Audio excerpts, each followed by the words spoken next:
They laughed while she begged.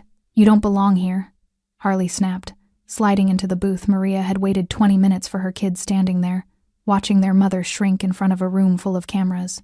What the rich couple didn't realize was that the man in the corner had just decided their fate. If this story pulled you in, go ahead and subscribe so you never miss what's ahead. I've got another unforgettable story coming tomorrow. And while you're here, drop a comment and tell me where you're watching from. I love seeing people tuned in from all over the world. Okay, let's get back into it. Excuse me. We were about to sit there. The woman turned slowly, her designer sunglasses still perched on her nose despite the cafe's warm interior.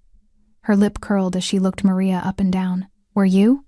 Harley Waters stepped directly into Maria's path, blocking the empty booth completely.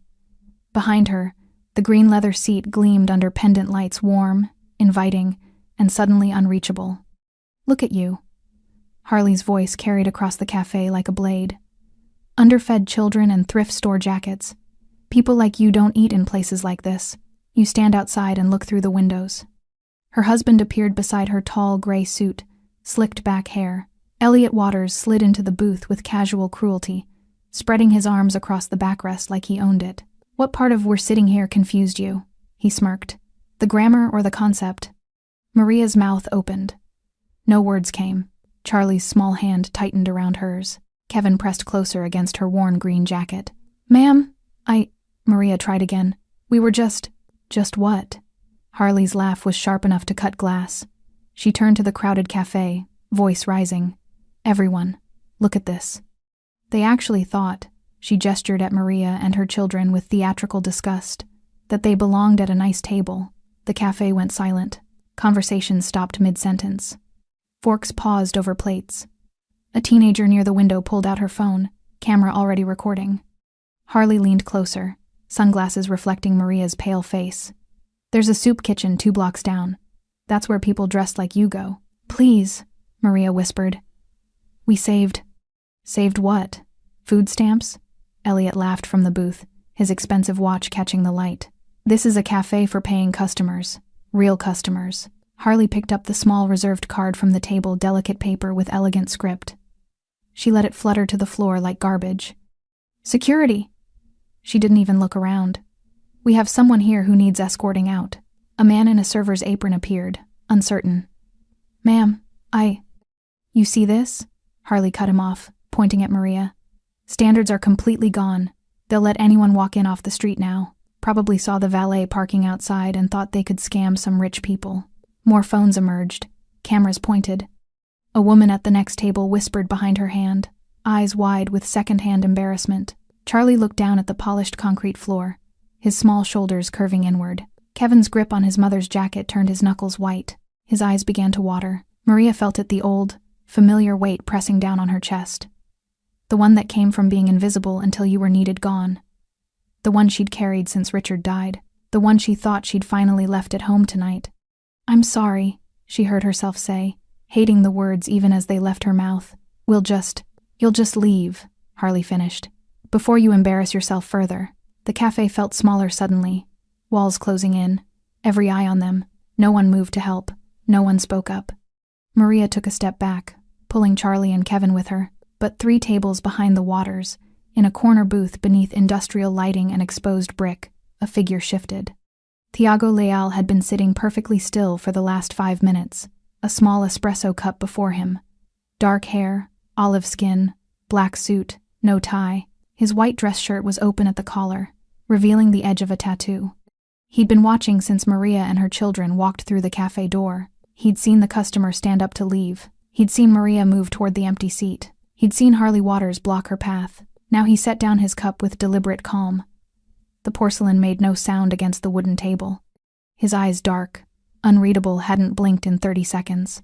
At the table beside him, a man in a black jacket straightened slightly. He'd been reading a newspaper. Now his hands rested flat on the table, ready. 2 booths over, another man stopped scrolling on his phone. His posture changed, alert. Near the counter, a 3rd man turned from the menu board. His eyes found Tiago's across the room. What the Waters didn't know, in less than 3 minutes, their world would shatter. What the cafe didn't know, the man in the corner booth wasn't just any customer. Maria took another step backward, tears burning behind her eyes. Come on, she whispered to Charlie and Kevin. Let's go. Harley crossed her arms, satisfied. That's what I thought. Elliot leaned back further in the stolen seat, grinning. The teenager's phone camera kept recording. Then Tiago stood. The movement was unhurried, smooth. A man rising from a table after finishing his coffee, but something about it made the air change. He buttoned his suit jacket with one hand, a single gesture that somehow commanded attention. Then he walked.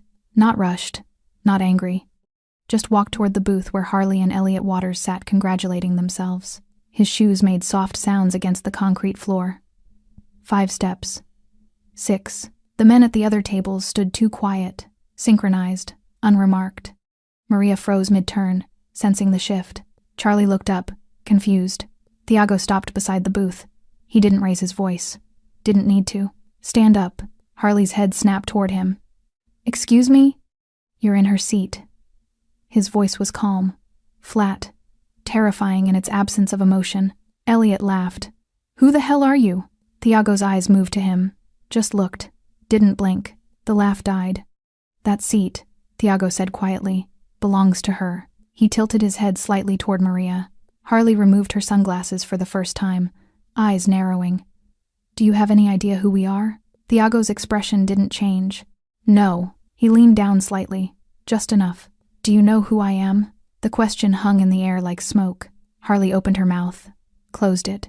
Something in his eyes, something cold and certain, made the words stick in her throat.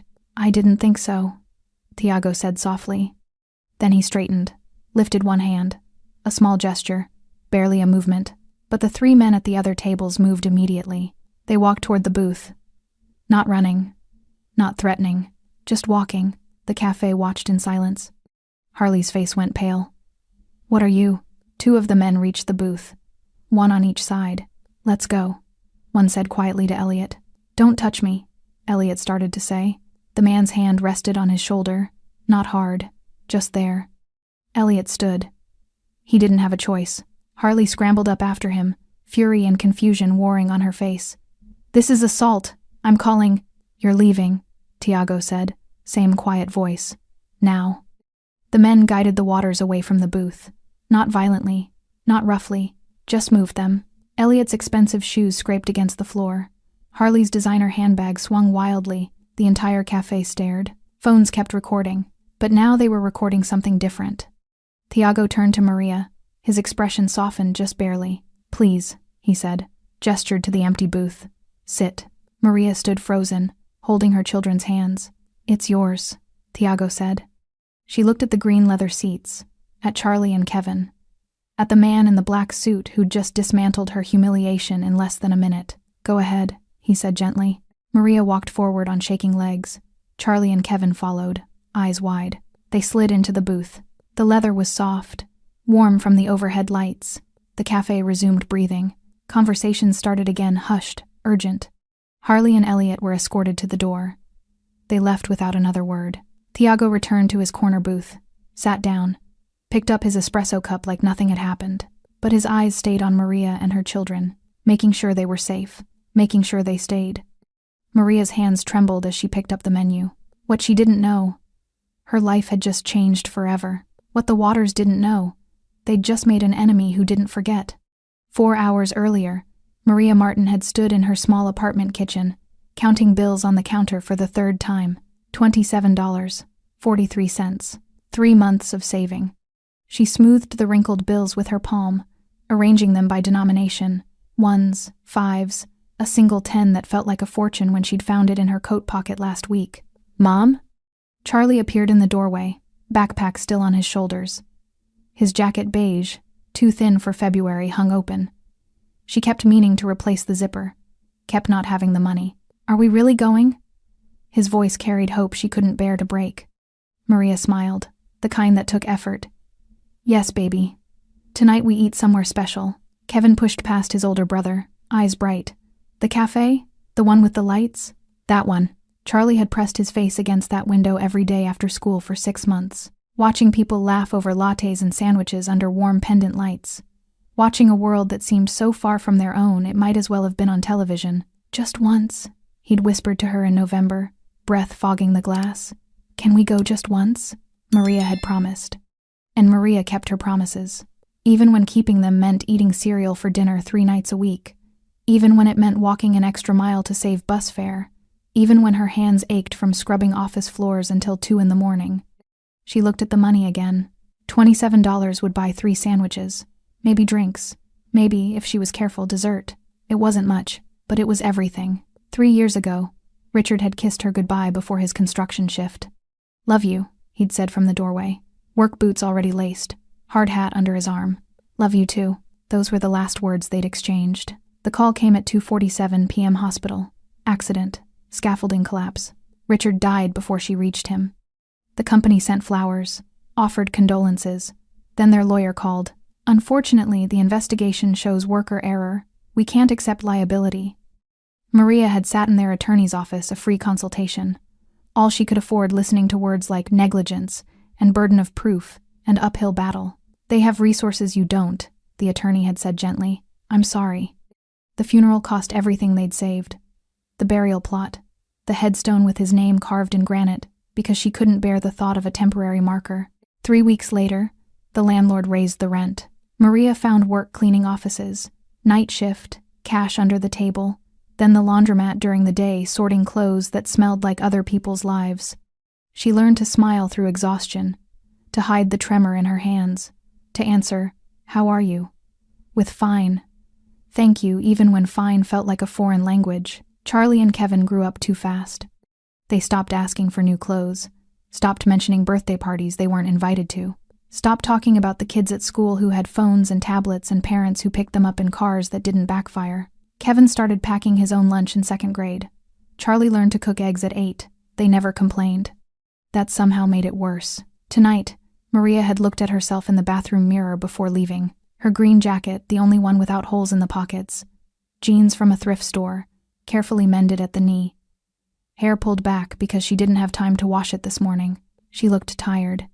She looked poor. She looked exactly like what she was. For a moment, standing there under the flickering bathroom light, Maria had considered canceling, making an excuse, saving the money for something practical like winter coats or Charlie's field trip fee. Then Kevin had knocked on the door. "Mom? You ready?" She'd opened it to find both boys standing there, hair combed, faces washed, wearing their best clothes, which weren't much, but they'd tried. Charlie held out a small flower he'd picked from the apartment complex courtyard, half wilted, but offered with such earnest love that Maria's throat had tightened. "You look pretty," he'd said. She'd taken the flower, tucked it into her jacket pocket. "Thank you, baby." They'd walked to the cafe, 11 blocks. Kevin's hand in hers, Charlie walking slightly ahead, pretending to be too old for hand-holding but staying close anyway. The cafe glowed like a beacon, warm light spilling through windows, the smell of coffee and fresh bread drifting into the cold evening air. Charlie had stopped 3 feet from the door. "What if it's too expensive?" he'd whispered. Maria had checked the menu in the window earlier that week, memorized the prices, done the math 17 different ways. "We can afford it," she'd said. "Tonight we can afford it." Kevin had pushed the door open first, a small bell chiming above their heads. Inside, every table was full. Maria's heart had sunk. They'd stood just inside the entrance, the 3 of them crowded together, while customers glanced over and looked away. A hostess approached, professional smile already fading as she took in their appearance. "Do you have a reservation?" "No, but—" "I'm sorry, we're fully booked tonight." Maria had looked at Charlie, at Kevin, at their faces falling in real time. "Please," she'd said. "We can wait." The hostess had hesitated. "It might be an hour." "We'll wait." So they'd stood near the door, watching people eat, smelling food they couldn't reach. Charlie had leaned against her side. Kevin had drawn patterns on the window with his finger. 20 minutes passed. Then a customer stood up. Business casual. Phone pressed to his ear. He'd dropped money on the table and walked toward the exit without looking back. The booth sat empty. Green leather. 2 seats. Perfect. Maria had moved immediately, gently pulling Charlie and Kevin forward. They were 3 steps away when Harley Waters stepped into their path, and everything Maria had carefully built, the promise, the savings, the one good night she'd planned for her children, had crumbled in seconds. Now, sitting in that same booth with her children beside her, Maria couldn't stop shaking. The menu blurred in front of her eyes. Charlie sat rigid, staring straight ahead. Kevin's hand gripped hers under the table, small fingers squeezing tight. "Mom?" Kevin whispered. What just happened? Maria didn't know. The man in the black suit sat in the corner booth, exactly where he'd been before, drinking espresso like he hadn't just dismantled two people's arrogance with 4 quiet words. A waitress appeared beside their table, young, nervous. "Hi. What can I get you?" Maria's voice came out hoarse.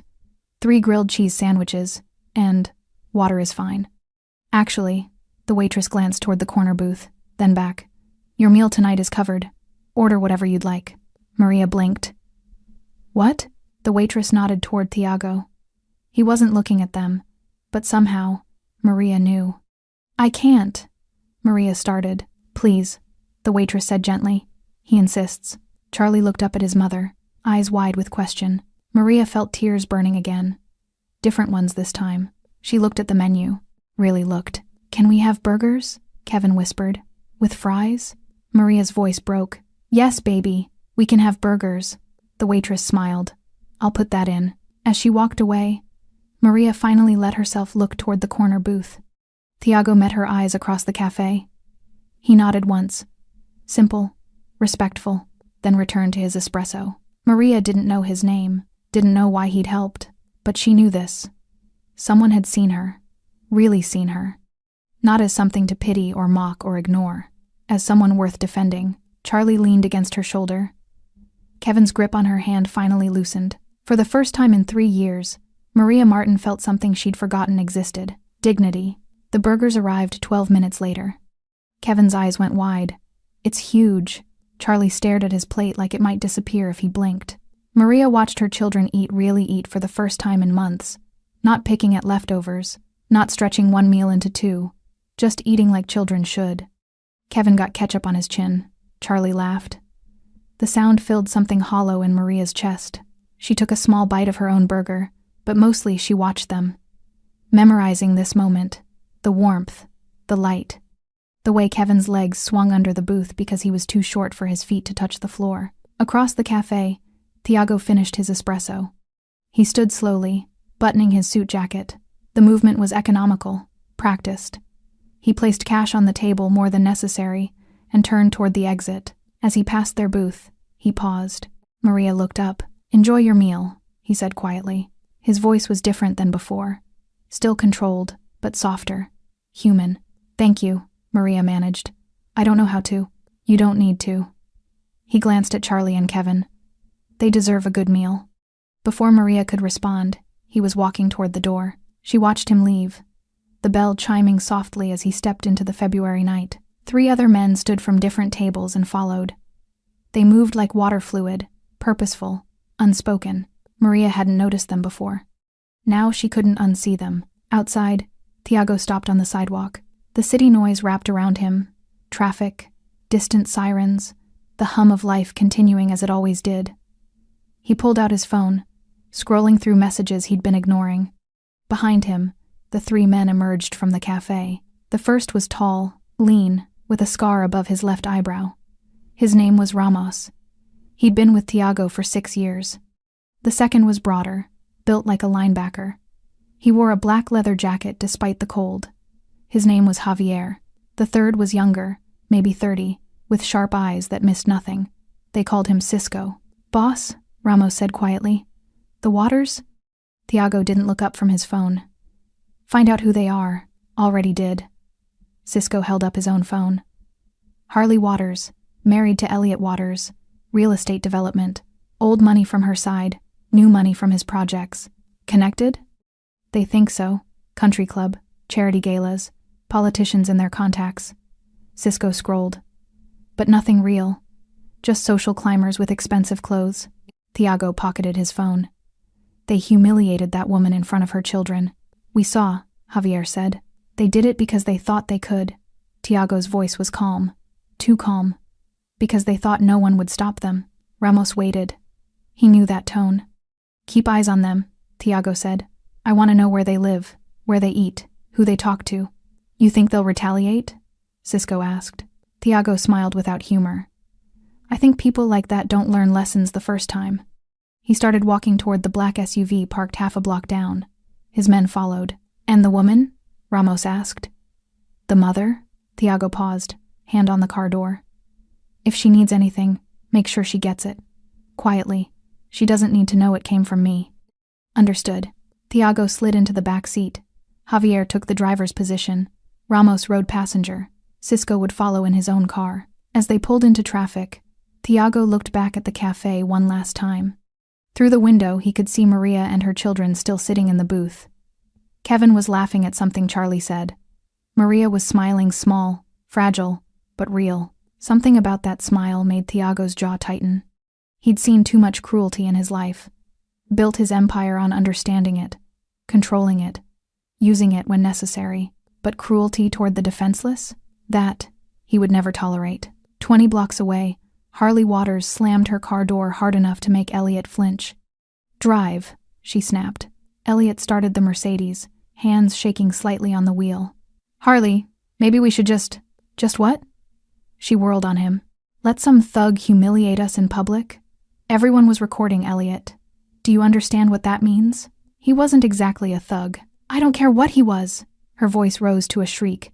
He put his hands on us. He threw us out like we were trash. Elliot pulled into traffic, jaw tight. We probably shouldn't have. Shouldn't have what? Taken an empty table? We're paying customers, Elliot. We belong in places like that. Not, she gestured wildly, welfare recipients with their sad little children. Elliot said nothing. He'd learned years ago when silence was safer. Harley pulled out her phone, fingers flying across the screen, texting, deleting, texting again. Who are you messaging? Elliot asked. People who can help. Her eyes gleamed with something ugly. That waiter, did you hear him? When the big guy walked over, the waiter called him something. A name. I didn't catch it. Thiago something. Spanish, maybe. Doesn't matter. Harley's smile was sharp. Everyone has a weakness, Elliot. Everyone can be dealt with. Elliot's hands tightened on the wheel. Harley, those men with him, were hired help. Probably friends doing him a favor. She waved dismissively. People like that are all show. Push back and they crumble. I don't care what you think. Harley's voice went cold. I'm not letting this go. Do you understand? I'm not the one who gets humiliated. I'm the one who wins. Elliot drove in silence, a knot forming in his stomach. He'd seen the look in that man's eyes, the way he'd moved, the way those other men had responded to a single gesture. That wasn't hired help, that was something else entirely. But Harley wasn't listening. She never did. Back at the cafe, Maria wiped Kevin's face with a napkin. Can we come back? He asked. Sometime? Maria's throat tightened. Maybe, baby. I liked it here, Charlie said quietly. Before. You know, I know. The waitress returned with a small bag. Dessert. On the house. Maria started to protest, but the young woman just smiled and walked away. Inside the bag were 3 chocolate chip cookies. Still warm. Kevin gasped. Charlie actually grinned. Maria felt tears threatening again. One night. One meal. One stranger's unexpected kindness. It shouldn't mean this much. But it did. They finished their cookies slowly, savoring every bite. When they finally stood to leave, Maria left the money she'd saved on the table anyway, not as payment that was covered, but as a thank you to the waitress who'd been kind. Outside, the February air bit through her thin jacket. Charlie and Kevin walked close on either side, full and happy and warm. Mom? Kevin said. Who was that man? The one who helped us? Maria looked back at the cafe. The lights still glowed. People still ate and laughed and lived their lives. I don't know, baby. He was nice, Kevin decided. Yes, Maria said softly. He was. What she didn't say, she'd probably never see him again. What she didn't know, Thiago Leal was already making sure she'd be protected. What neither of them knew, the Waters were making calls. And in 3 days, everything would explode. They walked home through streets that felt a little less cold. Maria held her children's hands and let herself believe, just for tonight, that the world might not be entirely cruel. Behind them, a black SUV idled at the corner. Cisco watched until they disappeared into their apartment building. Then he made a call. They're home safe, boss. Good, Thiago's voice came through. Keep someone on the building tonight, just in case. Already arranged. The line went dead. Cisco lit a cigarette and settled in to wait. In this city, when Thiago Leal decided someone mattered, they stayed protected, whether they knew it or not. That night, Harley Waters sat in her penthouse living room, phone pressed to her ear, fingers drumming against Italian leather. Floor-to-ceiling windows framed the city skyline. Lights sparkled like scattered diamonds. Down there, somewhere in those streets, was the man who'd humiliated her. She intended to find him. "Senator Crawford's office," a voice answered, professional, cold. "This is Harley Waters. I need to speak with him directly." A pause. "The senator is unavailable. May I take a message?" "Tell him it's about his campaign contribution, the one I'm reconsidering." Another pause, longer this time. "Please hold." Harley smiled. Money always opened doors. Elliot sat across from her, bourbon in hand, watching with the resignation of a man who'd learned not to argue. The side of his face where he'd been grabbed still felt tender. "Mrs. Waters?" A different voice, older, cautious. "This is unexpected. Senator, I need information on someone. A man named Thiago, Spanish surname I think, operates in the city. Has muscle with him." Silence stretched across the line. "Senator? Mrs. Waters?" His voice had changed. Careful now. Almost fearful. "I can't help you with that." "Excuse me? If you're talking about who I think you're talking about, you need to drop this." Immediately, Harley's grip tightened on the phone. "I'm calling in a favor." "No favor is worth this." The senator's voice dropped. "Listen to me carefully. If you've had a run-in with Tiago Leal, you apologize and you disappear. You don't investigate. You don't retaliate. You don't even speak his name in public. Who the hell is he?" "Someone you don't cross. Someone I don't cross." Papers rustled in the background. "I'm sorry, Mrs. Waters. I have another call." The line went dead. Harley stared at her phone, fury building like pressure in a sealed container. Elliot took a long drink. "Maybe we should listen." "Shut up." She scrolled through her contacts. Found another number. A private investigator she'd used before when a business partner needed. Discouraging. The phone rang twice. "This is Raymond." "I need information on someone. Thiago Leal." The silence was immediate and absolute. "Raymond? I don't take jobs involving him." The words came fast. "I don't care what you're paying. Find someone else." "Wait." Click. Harley threw her phone onto the couch. Unbelievable. "Harley, maybe this is a sign." "A sign of what, Elliot? That we should just accept being humiliated? That we should let some criminal... We don't know that he had men waiting. Did you see how they moved? That's organized crime, Elliot. And organized crime has enemies." She picked up her phone again, scrolling deeper into her contacts, past the respectable names, past the politicians and lawyers and society people, down to the numbers saved without names. The ones from her father's old contacts, from before the family money went legitimate, from when the Waters fortune was built on handshakes and threats and money laundering. Her father had warned her before he died. Never call these people unless you're desperate. Harley was beyond desperate. She was humiliated. And humiliation, to someone like Harley Waters, was worse than any physical wound. The next morning, a man named Griffin sat in a diner on the industrial side of town. He was 43, scar tissue across his knuckles, eyes that had seen too much and cared about too little. He'd done wet work for anyone who could pay. No loyalty, no conscience, just efficiency. His phone buzzed. Unknown number. He answered anyway. "Yeah, I was given this number by a mutual contact. I need someone dealt with." Griffin stirred his coffee. "I don't work off references anymore. How'd you get this number?" "My father was Henry Waters." Griffin paused. He remembered that name. Old school. Brutal when necessary. Dead for 5 years now. "You're the daughter?" "Yes, and I'm willing to pay triple your usual rate." "For?" "A man named Thiago Leal." The spoon in Griffin's hand stopped moving. "Say that again. Thiago Leal. I want him." "No." Griffin set the spoon down carefully. "Absolutely not. I haven't even told you what I want done. Doesn't matter." Griffin's voice went flat. "You're asking about Thiago Leal. The answer is no." Harley's voice rose. "I'm offering $500,000. You could offer $10 million and I'd still say no." Griffin leaned back in the booth. "Lady, I don't know what your daddy told you about this business, but there are rules. And rule 1 is, you don't touch certain people. Why? Who is he?" "Someone your father would have told you to avoid if he had any sense." Griffin rubbed his face. "Thiago Leal runs this city's underworld. Not the small-time stuff. The real infrastructure. Docks, import routes, Protection networks. He's got judges, cops, politicians, all in his pocket. Then he has enemies. His enemies are dead. Griffin's voice went cold. Every single one. You know why? Because Tiago doesn't play games. He doesn't warn. He doesn't negotiate. You cross him, you disappear. Completely. Harley's silence stretched. Find someone else, Griffin said. Better yet, whatever he did to you, forget it happened. He humiliated me.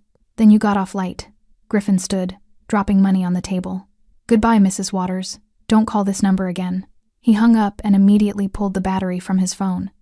If she was stupid enough to go after Tiago Leal, he wanted no connection to it when the bodies started dropping. That afternoon, Harley sat in her bedroom, staring at her phone. Every contact had refused. Every single one. Senator Crawford, Raymond, the investigator, Griffin, the hitter. Even her father's old attorney had called back to warn her off. Let it go, he'd said. Whatever happened, it's not worth your life. Her life. They all talked like she was in danger, like she was the problem. Harley looked at herself in the vanity mirror. Designer clothes, professional makeup, perfectly styled hair. She looked like someone who mattered, someone who won, but everyone kept treating her like she'd made a mistake, like she was the one who needed to back down. Her phone buzzed. A text from an unknown number. Heard you're looking for help with a problem. I can help, but it'll cost you. Harley's pulse quickened. She typed back. Who is this? Someone who doesn't care about reputations. You want Tiago Leal touched? I'll do it. 1 million. Half up front. Harley's hands trembled. Every instinct screamed warning. Every professional contact had refused. But this person, whoever they were, was offering. She thought about the cafe, the humiliation, the cameras recording, the way that man had looked at her like she was nothing, like she didn't matter. Her fingers moved across the screen. How do I know you're legitimate? You don't, but you're out of options. Send the money or don't. Your choice. Harley sat there for 5 full minutes. Elliot was in his office, probably drinking. The penthouse was silent, except for the distant hum of traffic. She made her choice. I'll wire the first payment tomorrow. When can you move? 3 days. Send address and photo. Harley found the image. Someone had posted it online from the cafe. Blurry, but clear enough.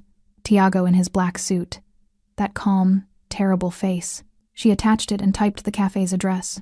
Then she transferred $500,000 to an offshore account. The text came back immediately. Received. He's dead by Friday. Harley set down her phone. Her hands were shaking, but she smiled. She'd won. She always won. What she didn't know, the person on the other end of those texts wasn't a professional. They were an informant, one of Tiago's. And in a safe house across town, Ramos was already showing Tiago the entire text chain. Tiago read it twice. Then he looked at Ramos. Find out everything about the Waters, every account, every property, every secret they've ever kept. Already started, boss. Good. Tiago's voice was calm, almost gentle. They just made this personal. He looked at the photo Harley had sent, his own face staring back from a stranger's phone. In 3 days, he said quietly, the Waters are going to learn what real power looks like. Ramos nodded and left. Tiago sat alone in the silence. He'd given them a chance to walk away. They'd chosen war instead. So be it. Friday morning, 2 men sat in a stolen Honda Civic 3 blocks from Tiago's office building. The driver was named Kyle, 28, ex-military, dishonorably discharged. He'd done security work until his drinking made him unreliable. Now he took jobs most people wouldn't touch. The passenger was older, graying at the temples. He went by Mitch, though that wasn't his real name. He'd been in the game long enough to know this felt wrong. This the place? Kyle asked, checking the address on his phone. That's what she said. Mitch stared at the building. Modern glass and steel. High-end. The kind of place that had cameras everywhere. Kyle lit a cigarette. You ever work a job like this? Like what? High-profile target. Organized crime. Mitch didn't answer immediately. Once. In Detroit. 5 years ago. How'd it go? I'm still alive. My partner isn't. Kyle blew smoke out the window. Reassuring. You want reassuring work security at a mall. Mitch adjusted the gun tucked into his waistband. This job pays because it's dangerous. She's offering $1 million total. That buys a lot of reassurance after. If we live that long. We will. It's a simple hit. In and out. He leaves the building at 6:30 every evening. Walks to the parking garage. Dark. Isolated. We hit him there. Kyle nodded, but his hands were tight on the steering wheel. They'd been watching for 2 days. Tiago kept a routine, arrived at 8 a.m., left at 6:30 p.m., always walked the same route, always alone for exactly 90 seconds between the building door and his car. 90 seconds was enough, at least. That's what they'd told themselves. What they didn't know, they'd been watched since the moment they arrived. 2 blocks away, Cisco sat in a coffee shop with a clear view of the Honda. He'd spotted them the first day. 2 men in a cheap car, parked too long, eyes always on the building. Amateur surveillance. Sloppy. He'd reported it immediately. Tiago's response had been simple. Let them come. Now Cisco spoke quietly into his phone. They're still in position, boss. Good. Tiago's voice was calm. When I leave tonight, give them their chance. You sure about this? Completely.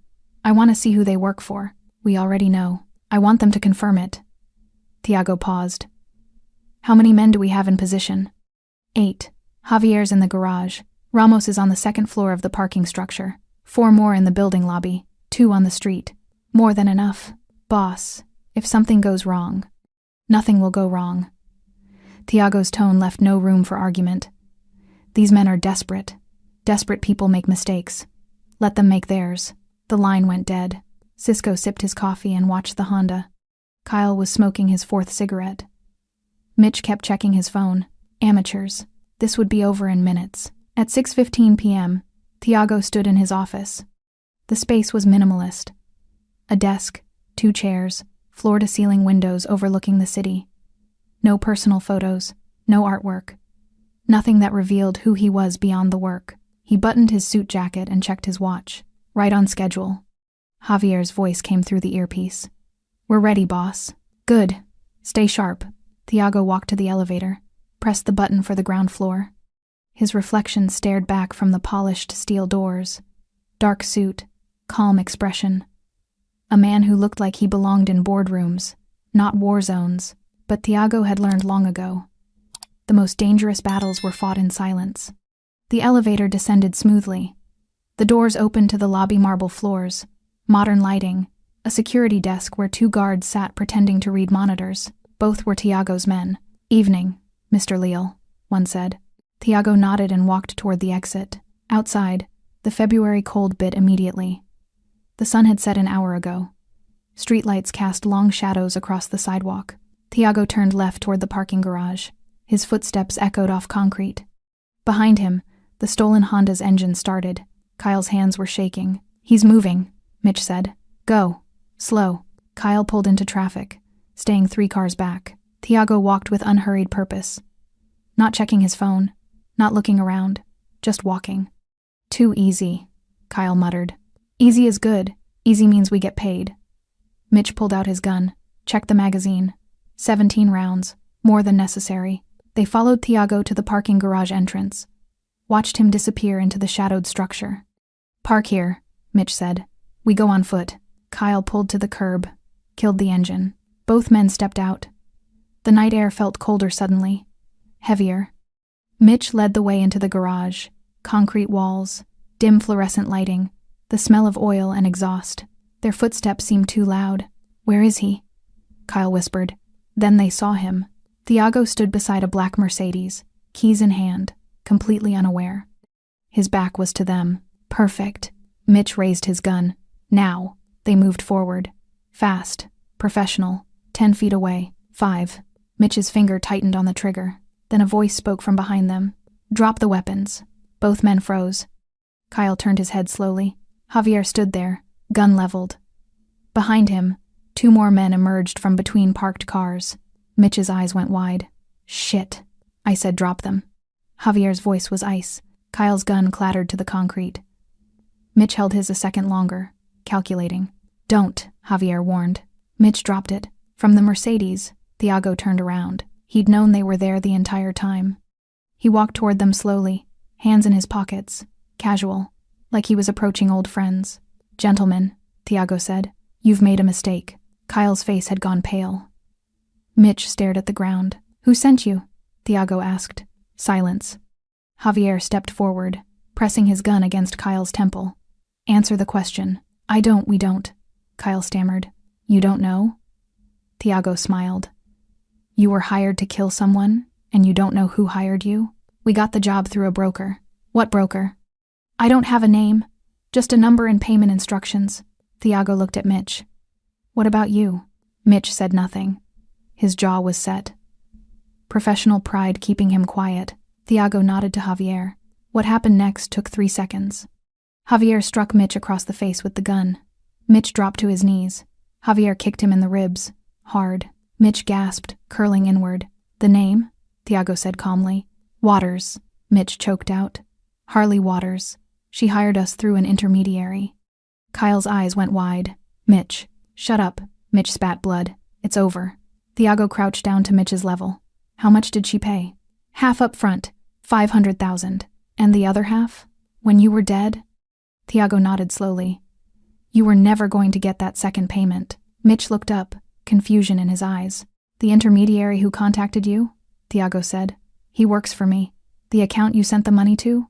Mine. Every text you received, every instruction, all mine. The color drained from Mitch's face. You just paid me $500,000 to expose Harley Waters' intent to commit murder. Thiago stood. Thank you for your business. Kyle made a sound like a wounded animal. You set us up, Mitch whispered. You set yourselves up. Thiago straightened his jacket. You accepted a contract on my life. Did you really think I wouldn't know? Ramos appeared from the stairwell with a phone in his hand. Got everything recorded, boss. Full confession. Excellent. Thiago looked at the two men. You have a choice now. You can work for me cleaning up this mess and testifying when needed, or you can refuse. And if we refuse? Kyle asked. Thiago didn't answer. He didn't need to. The silence said everything. Mitch closed his eyes. We'll work for you. Smart. Thiago turned to Javier. Take them to the safe house. Get their full statements. I want every detail about their contact with Waters. Every text, every call, every payment. Yes, boss. As Javier hauled both men to their feet, Thiago walked back to his Mercedes. Cisco emerged from the shadows. What about the Waters?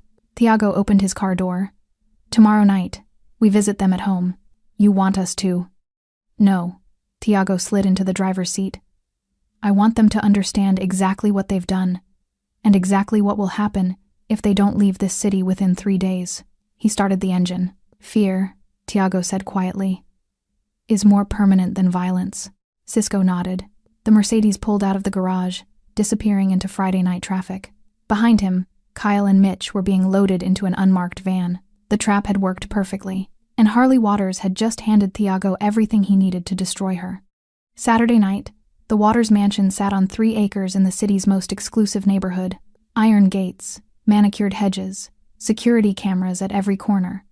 The kind of house that announced wealth before you even saw the door. Inside, Harley paced the marble foyer, phone pressed to her ear. He should be dead by now, she hissed. It's been 12 hours since. The line was disconnected. She'd been calling the intermediary all day. Every call went straight to a dead number. $500,000. Gone. No confirmation. No body. No news reports. Nothing. Elliot sat in the living room, staring at his third scotch. Maybe we should call the police. And tell them what? Harley snapped. That we hired someone to commit murder and they took our money? We could say, nothing. We say nothing. She threw her phone onto the couch. They scammed us. Professional con artists. Probably saw us coming from a mile away. Elliot wanted to believe that. Wanted to believe this was just about money, but something felt wrong. The way everyone had warned her. The way people had refused to help. The way that Senator's voice had changed when she'd said Thiago's name. Harley, he said quietly, I think we should leave town for a while. What? Just until this blows over. A vacation. Europe, maybe. Or the Caribbean. Harley stared at him like he'd suggested surrender. We are not running. I'm not saying run. I'm saying strategic distance. From what? A con artist who took our money? A thug who got lucky in a cafe? She crossed her arms. We did nothing wrong, Elliot. Nothing. Before he could respond, every light in the house went out. Complete darkness. Harley gasped. What? Breaker probably tripped, Elliot said, standing. His voice shook slightly. I'll check. The front door opened. Not kicked in, not broken. Just opened, like someone had a key. Elliot's heart hammered against his ribs. Who's there? Footsteps echoed across the marble. Calm, measured. Multiple people. Then the lights came back on. Thiago stood in their foyer. Behind him, Javier and Ramos. Behind them, 2 more men. And on the floor, at Thiago's feet, were Kyle and Mitch. Bound, gagged, bruised, Harley screamed. Elliot stumbled backward, knocking over his drink. Glass shattered on marble. "Good evening," Thiago said quietly. His voice was the same as in the cafe, calm, controlled. But here, in the darkness of their home, it carried a different weight. Terror. How did you— Harley couldn't finish. "Get in?" Thiago smiled. "Your security system is expensive, but everything has vulnerabilities." He glanced at the bound men. These 2, for example. They thought they were professionals. Elliot's eyes went to Kyle and Mitch. Recognition dawned slowly, horribly. "You hired them," Thiago said. "Not a question, a statement." Harley's face went white. "I don't know what you're—" Thiago held up a phone, pressed play. Her own voice filled the foyer. "I want Thiago Leal touched. I'll do it. 1 million. Half up front." Harley's legs nearly gave out. "You recorded—" "Everything." Thiago pocketed the phone. "Every text, every payment, every instruction. You were so eager for revenge, you didn't stop to think about who you were dealing with." Elliot raised his hands. "Please, we didn't mean—" "You absolutely meant it." Thiago's voice sharpened. "You hired assassins. You transferred money. You gave them my photo and location." He stepped closer. "You tried to have me killed because I stopped you from humiliating a widow in front of her children." The words hung in the air like an indictment. Harley found her voice. "You assaulted us. You had no right." "I had every right." Thiago's eyes went cold. "You want to talk about rights? That woman you mocked? She lost her husband 3 years ago. Company refused to pay compensation. She works 2 jobs to feed her children, and you humiliated her for sport. She was taking our table. It wasn't your table." Thiago's voice went dangerously quiet. "It was an empty seat you stole because you believed your money made you better than her." Silence. Javier and Ramos stood motionless. The bound men on the floor didn't move. Thiago walked further into the house, past the foyer, into the living room, taking in the Italian furniture, the original artwork, the crystal chandelier. "Nice home," he said. "Probably worth what, 4 million? Elliot didn't answer. "I know it's worth 4.2 million, Thiago continued. "I also know you have a vacation property in Aspen, a condo in Miami, investment accounts with Morgan Stanley and Goldman Sachs." He turned to face them. "I know about the offshore account in the Caymans, the one you used to avoid taxes, the Shell Corporation in Delaware." Harley's breathing went shallow. "I know everything," Thiago said simply. "Your accountant works for me now. Your lawyer received a very generous offer to share your files. Your bank manager?" He smiled. "Let's just say he's cooperative." Elliot sank into a chair. "What do you want?" "I want you to understand something." Thiago's voice softened, which somehow made it worse. "You live in this city because I allow it. You do business here because I permit it. The safety you feel behind these gates, that exists because people like me maintain order. You're a criminal. I'm a businessman." Thiago cut him off. "And you just tried to kill me, which means you broke the most fundamental rule of business. Don't attack someone who controls more than you do." He walked to the window, looked out at their manicured lawn. "You have 3 days to leave this city," he said. "Sell your properties, transfer your accounts, disappear. You can't just—" "I can." Thiago turned back. "Because if you're still here in 72 hours, I will release every piece of evidence I have on your tax evasion to the IRS. I will leak your offshore accounts to the press. I will ensure every business connection you have learns you tried to hire assassins." Harley's voice was barely a whisper. "You'd destroy us." "No, you'd destroy yourselves." Thiago's expression didn't change. "I'm offering you an escape. Take it." Elliot stood on shaking legs. "And if we go to the police? With what evidence?" Thiago gestured to Kyle and Mitch. "These men? They work for me now. That recording? It shows you hiring them. The money trail? Leads back to you." He paused. "You have no leverage, no allies, no options." Ramos stepped forward with a folder, handed it to Thiago. Thiago placed it on the coffee table. "Everything you need is in there. Recommended realtors, attorneys who won't ask questions, instructions for liquidating your assets quietly." He headed toward the door. 3 days, not 1 hour more. At the threshold, he stopped. "One more thing." His voice went deadly quiet. If you even think about retaliating against me, against that woman, against anyone in this city, what happens next won't be a warning." He didn't elaborate. He didn't need to. Javier and Ramos grabbed Kyle and Mitch, dragging them out. The other men followed. Within 30 seconds, the house was empty again. The front door closed with a soft click. Harley stood frozen in the middle of her $1 million living room. Elliot stared at the folder on the table. Neither spoke for a long time. Finally, Harley's legs gave out. She collapsed onto the couch, hands shaking. "He was in our house," she whispered. "He just walked in." Elliot opened the folder with trembling fingers. Inside were property listings, contact information for moving companies, bank transfer forms, everything organized, efficient, like their exile had been planned down to the last detail.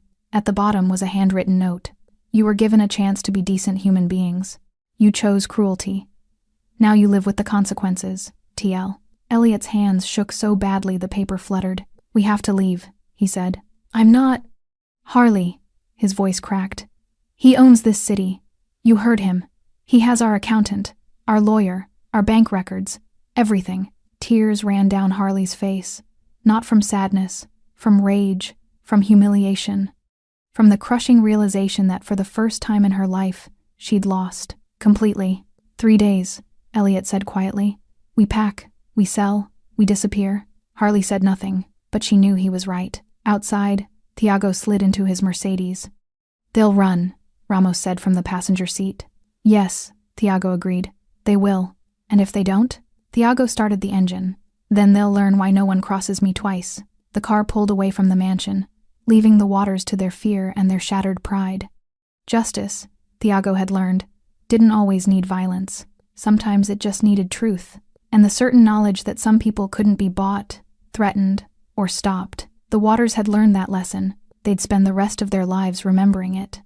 Sunday morning, Harley sat at her kitchen island, laptop open, staring at real estate listings. She hadn't slept. Her eyes were red-rimmed and hollow. The designer robe she wore felt like a costume now expensive fabric that couldn't hide what she'd become. Afraid. Elliot walked in, phone pressed to his ear. His face was gray. "Yes, I understand the market's slow right now, but—" He paused, listening. "No, we need to sell within the week. The price is negotiable." He hung up and met Harley's eyes. "That was the 4th realtor," he said quietly. "They all say the same thing. Selling this fast will cost us 20, maybe 30% below market value." Harley's fingers tightened on her coffee cup. "So we lose $1 million, at least." She wanted to scream, wanted to throw something. But the fight had drained out of her sometime around 3 a.m., when she'd finally accepted the truth. They were leaving, one way or another. "What about Denver?" Elliot asked, pulling up a listing on his phone. "Your cousin has connections there. We could start over." "I don't want to start over." Harley's voice cracked. "This is our city, our home." It was. Elliot set down his phone. "It's his now." The words landed like a physical blow. Harley closed her laptop, stood, walked to the window overlooking their pool, their gardens, their 3 acres of carefully maintained status, all of it meaningless now. "I'm going to make some calls," Elliot said. "See if anyone will buy the Aspen property." He left the kitchen. Harley stood alone, staring at her reflection in the window glass. 2 days ago, she'd been untouchable, wealthy, connected, the kind of woman who got tables at exclusive restaurants and invitations to society events.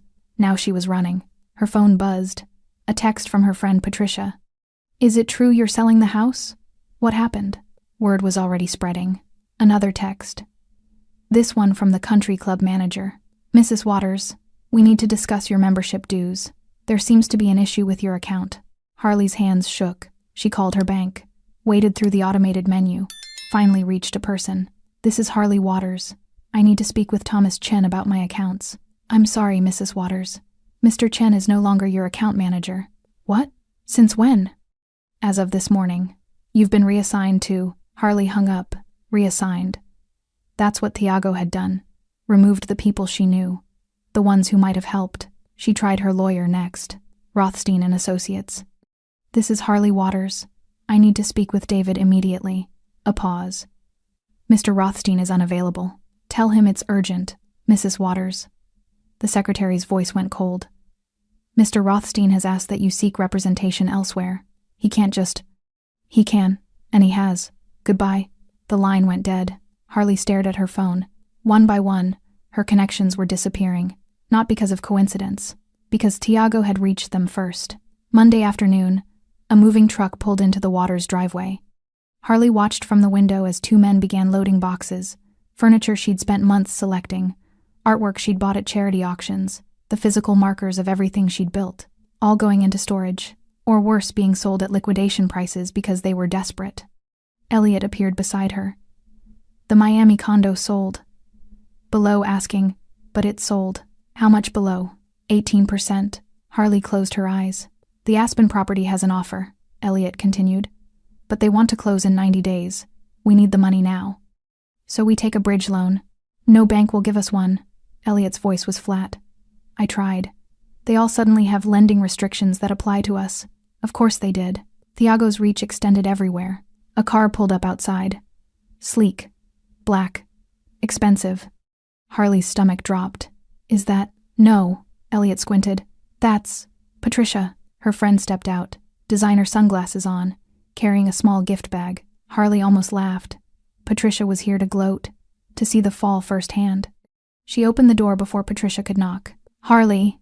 Patricia's smile was too bright, too sympathetic. "I heard you were moving. Thought I'd bring something for the road. How kind." Harley's voice was ice. Patricia stepped inside, taking in the half-empty living room. The boxes, the chaos. "So sudden," she said. "What happened?" "Family emergency. Elliot's mother needs us closer." "In Denver?" How did she know they were going to Denver? "Word travels," Patricia said, reading Harley's expression. "You know how it is." Yes, Harley knew exactly how it was.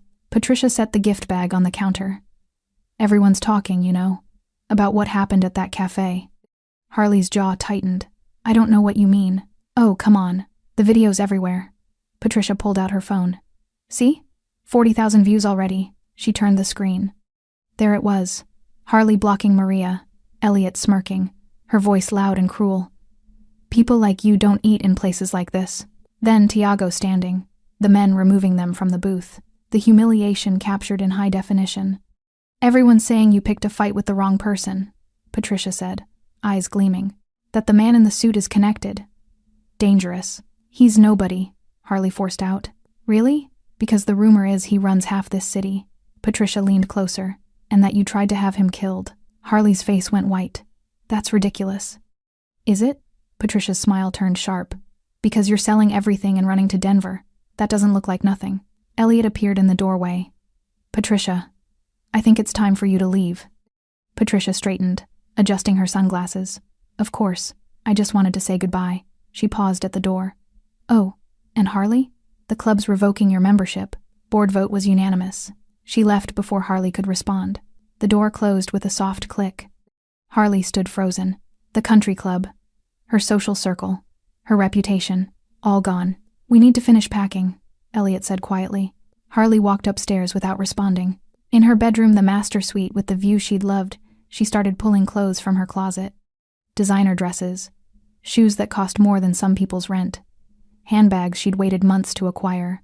All of it felt empty now. She'd spent years building this life, this image, this version of herself that mattered, and it had collapsed in 72 hours. Her phone buzzed, a text from an unknown number. 48 hours remaining. TL. Harley threw the phone across the room. It hit the wall and shattered. She sank onto the bed, surrounded by expensive clothes and broken dreams. For the first time since childhood, Harley Waters cried. Not delicate tears. Not the kind she could hide behind sunglasses. Real, ugly sobbing that shook her entire body. Because she finally understood. Money couldn't protect her. Connections couldn't save her. And the man she'd tried to destroy was more powerful than anything she'd ever known.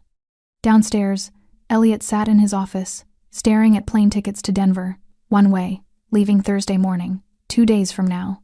He'd already accepted a position at his uncle's firm. Less money, less prestige, but far from this city, far from Thiago Leal, far from the consequences of Harley's pride. His phone rang. A number he didn't recognize. He answered anyway. "Hello? Mr. Waters." The voice was calm, familiar. "This is Thiago Leal." Elliot's blood went cold. What do you want? To make sure you understand the terms. You leave Thursday. You don't return. You don't contact anyone from this city. You disappear completely. We're leaving. You have my word. Your word means nothing to me. Tiago's voice was flat. But your fear does. Remember that fear, Mr. Waters. Remember what it feels like to be powerless. We never meant. You meant exactly what you did. You saw someone vulnerable, and you attacked them. You thought your money made you invincible. A pause. Now you know better. The line went dead. Elliot set down his phone with shaking hands. Upstairs, Harley's crying had stopped. The house was silent except for the movers loading their lives into cardboard boxes. By Thursday, the Waters would be gone, and this city, their city, as they'd called it, would forget them completely. Just another couple who'd learned too late that some people couldn't be bought, and some lessons cost everything. Tuesday evening, Maria stood at her kitchen sink, washing dishes by hand. The apartment was quiet. Charlie was doing homework at the small table. Kevin sat beside him, coloring with crayons worn down to stubs. It had been 4 days since the cafe, 4 days since a stranger had defended them. Maria had replayed that moment 100 times. The way Tiago had stood, the calm authority in his voice. How quickly everything had changed. She still didn't understand it, but she was grateful. A knock at the door made her jump. "Mom?" Charlie looked up. "Stay here." Maria dried her hands and walked to the door, peering through the peephole. A man in a black suit stood in the hallway. Her heart stopped. She recognized him. One of the men from the cafe, the one who'd helped remove the Waters from the booth. Maria opened the door slightly, keeping the chain engaged. "Yes? Mrs. Martin?" His voice was respectful. "My name is Ramos. I work with Tiago Liel. May I speak with you?" Maria's grip tightened on the doorframe. "What's this about?" "He'd like to meet with you. Just to talk. Is something wrong?" "No, ma'am. Nothing wrong."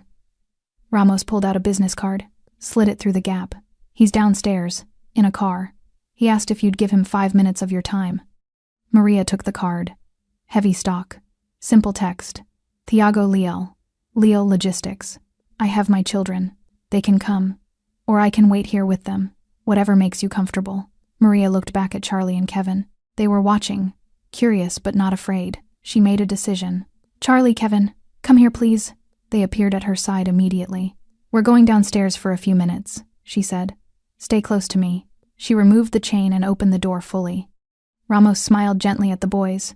"Your mom's very smart. Always good to stay close." They descended the stairs together. Maria held both children's hands tight. Outside, a black Mercedes waited at the curb. The back door opened. Tiago stepped out. He looked different than at the cafe. Still formal dark suit, white shirt, but his expression was softer, almost gentle. "Mrs. Martin, thank you for coming down." He glanced at Charlie and Kevin. "And thank you both for letting me borrow your mother for a moment." Kevin stared up at him with wide eyes. Charlie stayed close to Maria's side. "You can talk here," Tiago said. "I won't ask you to get in the car. I know that would be uncomfortable." Maria appreciated that. "What is this about?" "I wanted to check on you. Make sure you and your children were all right after what happened." "We're fine. Thank you," for Maria's voice caught. "For what you did. It was nothing. It wasn't nothing." Maria's eyes filled. "It was everything." Tiago nodded slowly. "May I ask you something?" "Yes. How long have you been working 2 jobs? Maria blinked, surprised. 3 years. Since my husband died. And the cafe. That was the first time you'd taken your children somewhere like that?" "Yes." Maria felt defensive suddenly. "I saved for it. We can afford." "I know you can." Tiago held up a hand. "I'm not questioning that. I'm asking because I have a proposal." Maria waited. "I run a logistics company. Warehouses, shipping routes, inventory management. It's legitimate work." He paused. "I need someone to manage one of my distribution centers, oversee operations, handle scheduling and payroll." Maria's heart raced. "I don't have that kind of experience. You've been managing your life on impossible budgets for 3 years. You've kept your children fed, clothed, and in school while working 2 jobs. That takes more management skill than most MBAs have." "I don't understand. Why me?" "Because you deserve a chance." Tiago's voice was simple, honest. "And because I don't tolerate cruelty in my city. What those people did to you was wrong. This is my way of making it right." Maria shook her head. "I can't accept charity." It's not charity. It's a job, with salary, benefits, and expectations. He handed her another card. The position pays $60,000 a year, health insurance included. There's also a scholarship fund for employees' children. Charlie and Kevin would qualify. Maria stared at the card. $60,000. That was more than both her current jobs combined. What's the catch? She asked quietly. No catch. You work hard. You show up. You do the job. Tiago met her eyes. I don't ask for loyalty. I don't ask for anything, except competence and honesty. I don't know anything about logistics. You'll learn. I have people who can train you. He paused. But I need an answer soon. The position starts next week. Maria looked at her children. Charlie was watching her carefully. Kevin had moved slightly closer to Tiago, curiosity overcoming caution. Can I think about it? She asked. Of course. Take tonight. Call the number on the card tomorrow. Tiago stepped back toward his car. Whatever you decide, Mrs. Martin, you should know something. What? Those people who humiliated you? They're gone. They left the city yesterday. They won't bother you again. Maria's eyes widened. How? Because I made sure of it. His voice was firm. No one hurts families in my city. No one. He got back in the Mercedes. Ramos nodded to Maria. Take care, ma'am. The car pulled away. Maria stood on the sidewalk, holding 2 business cards, her children beside her. Mom? Charlie said. Was that about a job? Yes, baby. A good one? Maria looked at the cards again. At the numbers. At the possibilities. I think so, she whispered. I think maybe it is. They walked back upstairs together. That night, after putting Charlie and Kevin to bed, Maria sat at her kitchen table. She looked at the jar where she'd saved coins for months. $27 that had bought them 1 meal. Then she looked at the business cards. 1 meal. Or a future. Maria picked up her phone and stared at the number. Her hands shook. This was crazy. Taking a job from someone she didn't know. Someone who clearly had power she didn't understand. But when had playing it safe ever gotten her anywhere? She'd played it safe with the construction company. They'd abandoned her. She'd played it safe with her landlord. He'd raised the rent anyway. Playing it safe meant working herself to death for scraps. Maybe it was time to take a chance. Maria dialed the number. It rang twice. Hello? Tiago's voice. Mr. Leal. This is Maria Martin. Mrs. Martin. I'm glad you called. I want the job, she said. I'll work hard. I'll learn everything. I promise I won't let you down. I know you won't. She could hear the smile in his voice. Come by the office Thursday morning, 9 a.m. Bring your children if you need to. Thank you. Maria's voice broke. Thank you so much. You're welcome. Good night, Mrs. Martin. The line went quiet. Maria set down her phone and let herself cry. But this time, they were different tears. Not from pain, from hope. Thursday morning, Maria stood outside a modern glass building, holding Charlie and Kevin's hands. The sign above the entrance read, Leal Logistics, Distribution Center 3. This is it, she whispered. Charlie looked up at her. You nervous? Terrified. You'll be good at it, Mom, he said with the confidence only children possess. Maria squeezed his hand and pushed through the glass doors. Inside, the reception area was clean and professional. A young woman at the desk looked up and smiled. You must be Mrs. Martin. Mr. Leal said to expect you. She stood. I'm Sophia. I'll show you around. These are my sons. Charlie and Kevin, right? Sophia smiled at them. We have a break room with games and books. They can hang out there while we do the tour. 20 minutes later, Maria stood in a large warehouse space. Rows of shelving stretched toward high ceilings. Forklifts moved between aisles. Workers in safety vests checked inventory on tablets. You'll oversee 43 employees, Sophia explained. Manage schedules, process shipments, handle payroll. It sounds complicated, but you'll have support. A man approached late 50s, kind eyes. Mrs. Martin, I'm Raymond. I run the day shift. I'll be training you for the first month. Thank you, Maria said. I appreciate your patience. I've never done anything like this. Neither had I when I started. Raymond grinned. Mr. Leal has a way of seeing potential people don't see in themselves. You'll do fine. Over the next 2 hours, Maria learned the computer systems, studied the shipping routes, met the team leads. Everyone was professional, respectful. No one looked at her clothes or made assumptions. She was just the new manager. At noon, Thiago appeared. He walked through the warehouse like he belonged there. greeting workers by name. When he reached Maria, he nodded. "How's the first day?" "Overwhelming," Maria admitted, "but good. Raymond's the best trainer we have. Listen to him." Tiago paused. "Your children settling in?" "Yes. Sophia's been wonderful." "Good." He started to leave, then stopped. "Mrs. Martin, one more thing. There's an apartment complex 2 blocks from here. Employee housing, 3 bedrooms.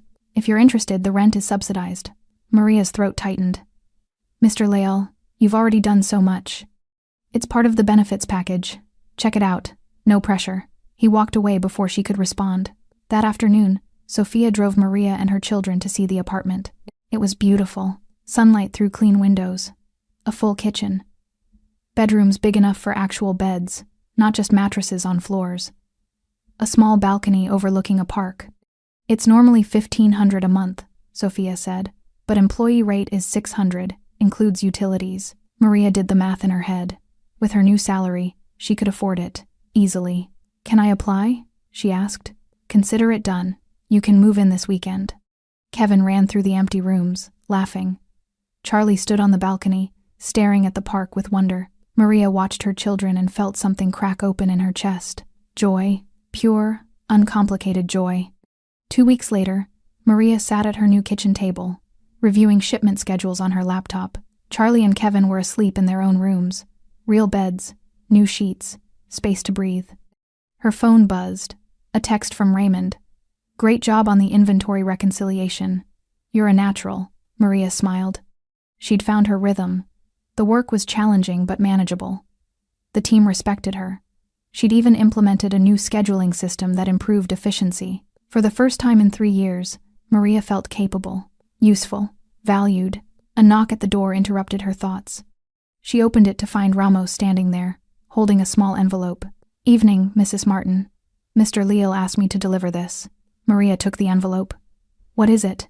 "Scholarship approval. For Charlie and Kevin. Private school. Full tuition covered through high school." Maria's hands shook. "I can't. This is too much. It's not from him personally. It's from the Employee Benefit Fund. You qualified."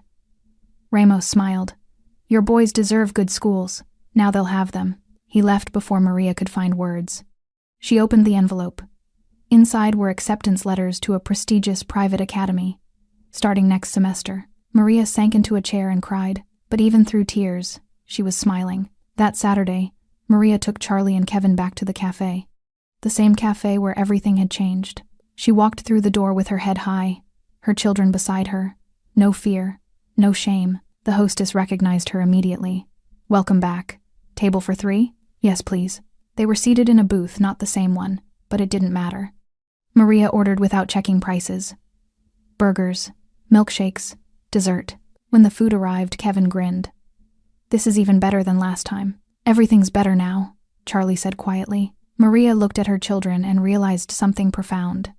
She hadn't just survived the last 3 years. She'd endured. And now, finally, she was living.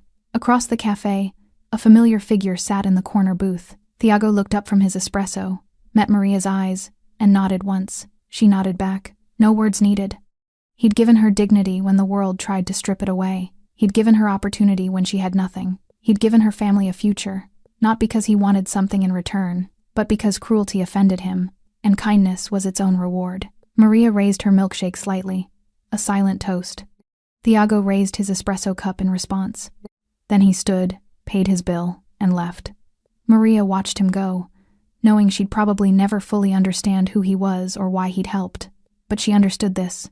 Some people used power to hurt, and some used it to heal. Charlie reached for a fry. Kevin laughed at something on the menu. Maria sat with her children in the warm light of the cafe and let herself feel something she'd thought was lost forever. Peace. The city moved on outside. Traffic flowed. People rushed past. Life continued. But in this moment, at this table, Maria Martin had everything she needed. Her children were safe. Her future was secure. And the woman who'd once been humiliated in this very space now sat here as someone who mattered. Not because of wealth, because of worth. And no one could take that away. Maria's office overlooked the warehouse floor now. 3 months into the job, she'd earned the space. Her team's productivity was up 18%. Shipping errors down to almost 0. She'd even negotiated better rates with 2 major carriers. Raymond knocked on her doorframe. "Got a minute?" "Always." He sat down, looking pleased. "Corporate's impressed. They want you to present your scheduling system at the quarterly meeting." Maria's eyes widened. "Me? Present to executives?" "You developed it. You should present it." Raymond grinned. "Besides, Mr. Leal specifically requested you." Her pulse quickened. She rarely saw Thiago anymore. He'd kept his distance after that first week, letting her build her career without interference. "When?" "Next Friday, downtown office." After Raymond left, Maria stared at her computer screen. She'd come so far from that night in the cafe, from the woman who'd apologized for existing, from the mother who'd saved coins in a jar.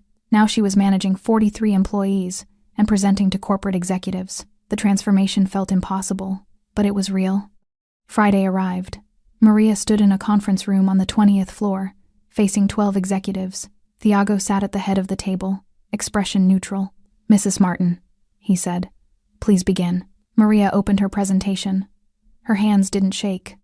She explained her system, how she'd analyzed workflow patterns, identified bottlenecks, restructured shifts. She showed data, graphs, projected savings. The executives asked questions. She answered confidently. When she finished, the room was silent. Then the CFO spoke. "This is excellent work. We should implement this across all facilities." Heads nodded around the table. Thiago leaned back in his chair. "Mrs. Martin, you've exceeded expectations. Well done." "Thank you, sir." As the meeting dispersed, Thiago gestured for her to stay. When the room emptied, he stood and walked to the window. "How are Charlie and Kevin?" he asked. "Thriving. Their teachers say they're both honor students." "Good." He turned to face her. "And you? Are you happy?" Maria considered the question. "Yes. For the first time in years, yes. That's all I wanted to hear." He paused. "You know, Mrs. Martin, I didn't give you this opportunity. I simply removed obstacles. Everything you've accomplished is your own work. You gave me a chance. I gave you access. You did the rest." His voice was firm. "Don't diminish your achievements by attributing them to me." Maria felt tears threatening. "Why did you help us? Really?" Thiago was quiet for a moment. "Because I grew up watching people like the Waters destroy people like you. And I decided long ago that when I had power, I'd use it differently. Not everyone with power thinks that way." "No, they don't." He walked toward the door, then paused. "The city forgets most people quickly, Mrs. Martin, but it remembers the ones who matter.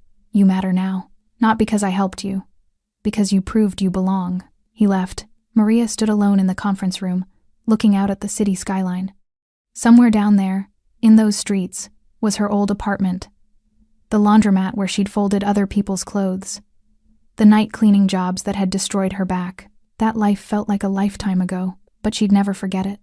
Never forget what it felt like to be invisible. To be dismissed. To be humiliated for being poor. Those memories would keep her grounded, keep her kind. That evening, Maria picked up Charlie and Kevin from school. They climbed into the used car she'd been able to afford, not new, but reliable. "How was your day?" she asked. "Good," Charlie said. "I got an A on my history project." "I made the soccer team," Kevin announced. Maria's heart swelled. "That's wonderful, both of you." As they drove home, Kevin asked, "Mom, do you ever think about that night? At the cafe?" Maria glanced at him in the rearview mirror. "Sometimes. Why?" "Because everything changed after that." "Yes," Maria said softly. "It did. The man who helped us," Charlie said. "Mr. Leal. Is he a good person?" Maria thought carefully. "I think he's a complicated person who does good things. That's different than a good person?" "Sometimes people are both good and complicated. What matters is what they choose to do with their power." Charlie nodded, satisfied.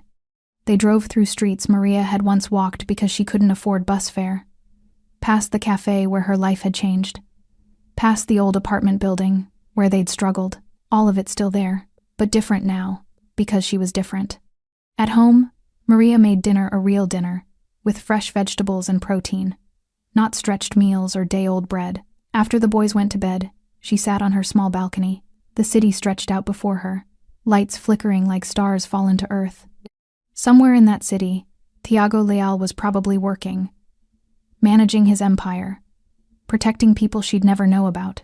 And somewhere, maybe, the Waters were starting over. Learning, perhaps, that cruelty had consequences. Maria didn't forgive them. But she didn't hate them either. They'd taught her something valuable. Dignity couldn't be stolen, only surrendered, and she'd never surrender hers again.